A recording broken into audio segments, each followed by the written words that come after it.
Ah, yes, that ego, that counter intellectual analytical mind.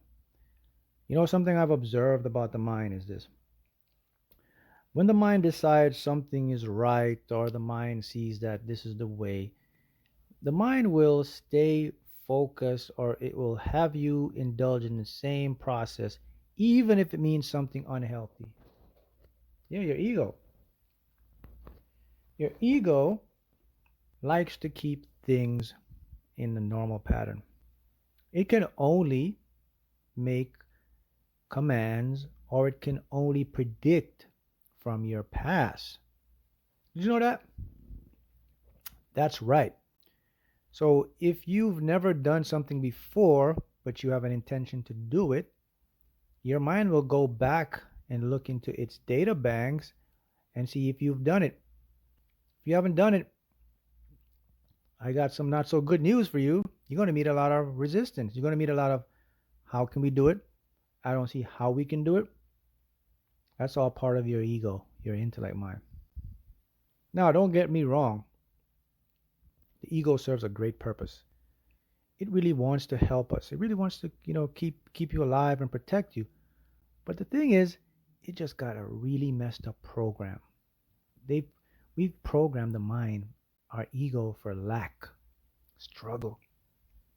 We've been conditioned to believe struggle, pain, lack are normal. Your mind adopts that, your ego, and it will do its very best to run the program. But here's something even more powerful. The ego actually influences your subconscious. That's right. Your ego is like the boss, and the subconscious is the doer.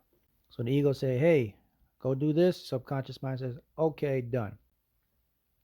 So many times when we meet things or we meet resistance in our life or we don't get what we want or desire, it's because we have a faulty map of reality or our ego does. So the ego's map of reality is basically on lack or struggle. So you have to become aware that the mind, your intellectual part of the mind, can't see the whole picture. That's the first tip to become free of your mind. To understand that, wait, this is just a limited part. It's basically trying to help, but it's doing the best it can, basically, with what information it has. That's all it is. Once you can understand that, then you can start to take control. Also, here's something else about your ego. It is like a child's mind. Yeah. Compared to your true mind, your higher mind, or your higher self, your ego literally believes that it can get you what you want. Of course, we know that's literally impossible because think about it. What I just said. I said the farthest reference point to any one of our minds is in our past. That's as far as it can go. So if you haven't done it before, right? See, mind says you can't do it, so that stops that right there. So now you know that, okay, man, I just learned something new. My mind can't figure anything out. It can't really figure out what I truly want. Okay, good. Now you understand that. Also, the ego literally believes that you are self-sufficient, that you have no help, nobody else around. So it takes its primary responsibility to try to fix or solve your life and problems. Again, it goes back to programming. Okay? Now, the ego is good when you can get it to be on your side. That's the secret. You literally can get your ego programmed just like you do your subconscious because it was programmed when you were young. It just had the bad or faulty program. So you can actually kind of encourage, you can always reprogram your ego to become more of a helper. Now, keep in mind, a helper means that it can kind of put you on the right path, but it still can't get you what you want. It'll give you good, it'll give you good intentions. It'll kind of give you some good logic to rationalize because you need that. You need logic and rationality to sometimes make the best decisions in our lives. Your ego can do that. That's what I mean. And once you can get it into that form, then you're on your way.